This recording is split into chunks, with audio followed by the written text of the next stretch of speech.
Okay, imagine a split screen. Left side says Federalists, right side says Anti-Federalists. And I'm in the middle with a giant pause button. It's September 17th, 1787. The Constitution is finally written, but not the law. Not yet. Some delegates aren't happy. Too many compromises, too many trade-offs. A few even leave before the closing ceremony, and 3 refuse to sign. Pro-Constitution folks want a clean win across all 12 states that showed up. Rhode Island skipped the party.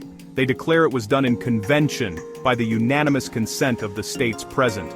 In reality, 11 state delegations said yes, plus Alexander Hamilton, the last New York delegate still in the room. But here's the catch.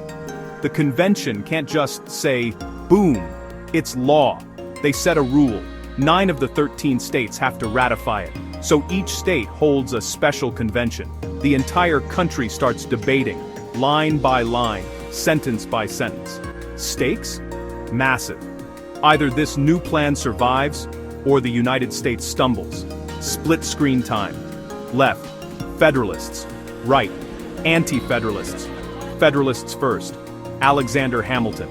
James Madison. They argue the country needs a stronger central government, enough to handle chaos at home and threats from abroad. They point to federalism and separation of powers as the built-in brakes. No single branch and no single state gets too powerful. With those safeguards, they say, individual liberties are safe. A formal Bill of Rights? Not necessary. Hamilton even worries that listing some rights could make people think those are the only rights they have.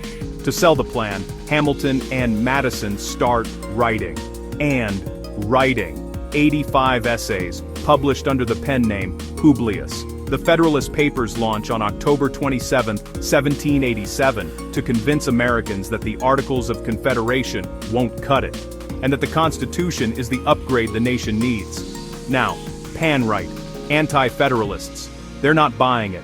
Patrick Henry, George Mason, they warn that a powerful central government can drift into tyranny. They want clear, explicit protections, a Bill of Rights, so government can't trample individual freedoms. They raise more red flags.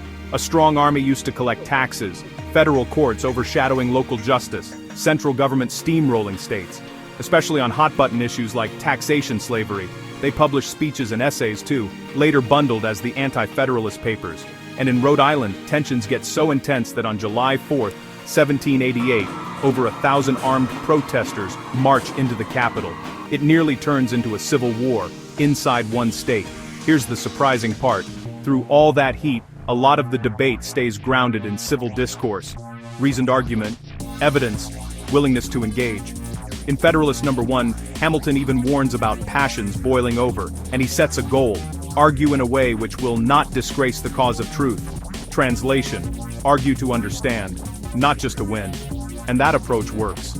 After months of essays, speeches, town halls, and late-night arguments, a compromise emerges. The Constitution moves forward, but with a promise: add a Bill of Rights. That's the balance we live with today. A strong national framework to hold the Union together, paired with explicit protections for individual freedom. So if you're looking for a model of how to disagree well, rewind to 1787-1788. Put ideas side by side. Ask tough questions. Listen harder. And be ready to compromise when the future's on the line. Because the real win wasn't one side destroying the other. It was building a system that could hold both debate and rights, unity and liberty, under one Constitution.